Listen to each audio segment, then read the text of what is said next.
Today we're going to talk about the centerpiece of the song we were just listening to. That's a song called Boys Don't Cry by The Cure from 1979, I think. And one of the things I really like about that song is that it's a very deft use of the major scale. And so the chords that open the song are basically the chords of the major scale in the key of A. So one of the things that is we've sort of come to a point in my episodes where I can no longer avoid talking about the major scale, although I'm reluctant to talk about scales of any kind at any time.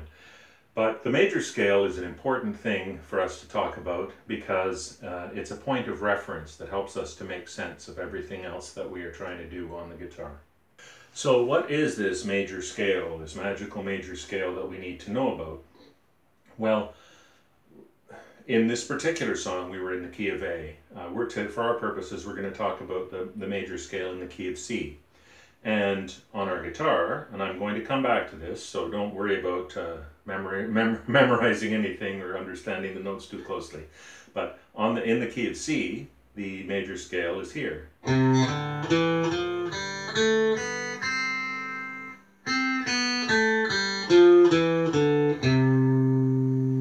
And that corresponds to where the location of the C chord is on the guitar. So before we get any further, what is the actual major scale? So here you can see in this diagram that's on the screen in front of you, you can see a picture of the piano. And the piano is nicely laid out in terms of understanding the major scale. What the major scale is it's the musical notes from C, D, E, F, G, A, B, and C. And you'll notice that there are black keys between some of those notes, which introduces an extra semitone.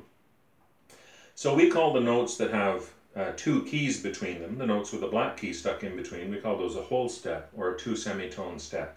So you'll see on the diagram it says W, W, H. That means a whole step, and then when you get to the third note, you only go up by one key between E and F. And underneath it says H, which is a half step. Then our next three, there's three black keys, so we have three whole steps. Between F and G there's a black key. Between G and A there's a black key. Between A and B there's a black key. And then between B and back to C, which is our Do at the top of the scale, we have another half step. So down at the bottom here, this spacing is really what's important to us. Whole, whole, half, whole, whole, whole, half. We have to know that spacing because we're not always playing in the key of C. So how do I know where those notes are on the neck? Well, I'm just looking for the notes C, D, E, F, G, A, B, and C. If I look in my first position on the neck, and now we're switching to the next diagram here that says notes on the neck, you can see here's a little picture of what your guitar looks like, just the top few frets of your guitar. And here I've drawn on the notes that occur in your guitar. So you can see where the notes are here. If we start at the third fret of the A string, you can see the note C, and we can see the notes in sequence. C and then onto the D string. D is the open D string, E is the second fret on the D string, and so on. And you can see this pattern of notes. So in the first position of the neck, the major scale is just this particular set of notes. And we can simplify our approach to it initially simply by focusing on the notes that occur in between the C on the A string and the C on the B string. So we're just really looking at those four strings. This, of course, is our old friend, the C chord. And you'll notice that these notes are some of the notes that we were just looking at. The third fret on the A string, the second fret on the D string, and so on. The next diagram, which is the major scale on the neck with the C chord, you can see the C chord itself is outlined with the little gray circles. The black line across the neck, that's the nut, so that's where and so the notes above that are the open strings. You can see that the G and the E we play open, and we hold down the A string on the third fret, the D string on the second fret, and the B string on the first fret. And those notes that are circles all over the neck there, those are the notes of the C major scale as it relates to, or as they exist in the zone where the open C chord occurs, what we call the C form of the chord, or the C position. For today's purposes, all I want to do is show you that there's a simple, easy to understand layout of the major scale on the guitar, just the same as there is on the piano. If we go to our last diagram here, okay, so you can still see the C chord that's outlined in blue. You can still see all the little circles that represent the notes. But here what I've done is I've drawn in what we call the scale degrees, okay, of the major scale. So this corresponds to, in real music instruction, we don't really say do, re, mi very much. This corresponds to do is 1, re is 2, mi is 3, and so on. And we refer to these scale degrees by their numbers. Scale degree 1, 2, 3, 4, 5, 6, 7, and then back to 1, because there are 8 notes in the scale. What we have here is a close-up so that you can see where the notes are in the actual guitar. Okay, there's the nut of the guitar here. That's the 1st fret, 2nd fret, 3rd fret. The arrangement of the C major scale that we're looking at today is in this first C position, and it corresponds to the C chord, which is here. And we're going to start with the low note of the C chord, that's the note C, then the open D string, then the 2nd fret on the D string is the note E, then the 3rd fret on the D string is the note F, the open G string, the 2nd fret on the G string is the note A, the open B string is the note B, and the 1st fret of the B string is the note C. And these are the notes that we've been talking about today: C, D, E, F, G, A, B, C.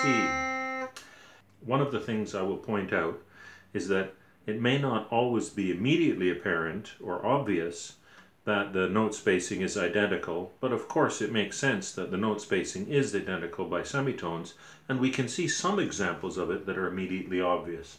For example, the spacing in between the D, open D, and the note E on the 2nd fret is 2 semitones, just as we see in our piano diagram, 2 semitones. And of course this makes sense. There's open D, and then 1 semitone is D sharp, and to the 2nd semitone is the note E. Okay, in between E and F, of course, is 1 semitone. Same on the piano, same on the guitar, which makes sense too, of course. There's E and F.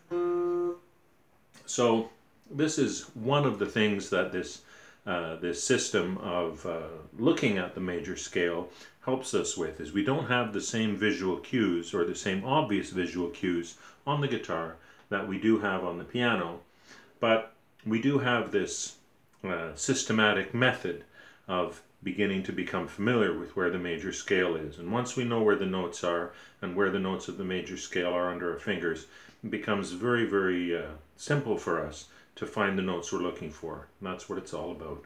The major scale is essentially the ruler of music, okay? And by ruler I mean like a ruler for measuring, okay? So just like we have a ruler that has centimeters on it, and we can use that to understand the size and spacing of things in our three-dimensional world, or even in a two-dimensional world.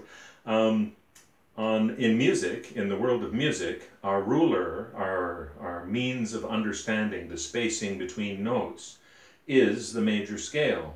And as a consequence, it's very important for us to understand. It would be very hard for us to build anything in the three-dimensional world without using rulers and tape measures. And it's very hard for us to build anything in music without using an understanding of the major scale. So I hope that you're finding the hand magic tips helpful in your playing and in gaining a better understanding of music. If you're enjoying the series, please click on my little head that pops up on the screen at the end and subscribe to the channel. And if you want to get in touch with me to talk about one-on-one lessons, either via Skype if you don't live where I do, or if you want to get in touch with me regarding one-on-one lessons in person if you live on the Sunshine Coast, by all means do so. My email address is in the description underneath. So that's it for today. We're going to look at how do we practically use this information in the next segment. And until then, take care, practice lots, and I'll talk to you soon.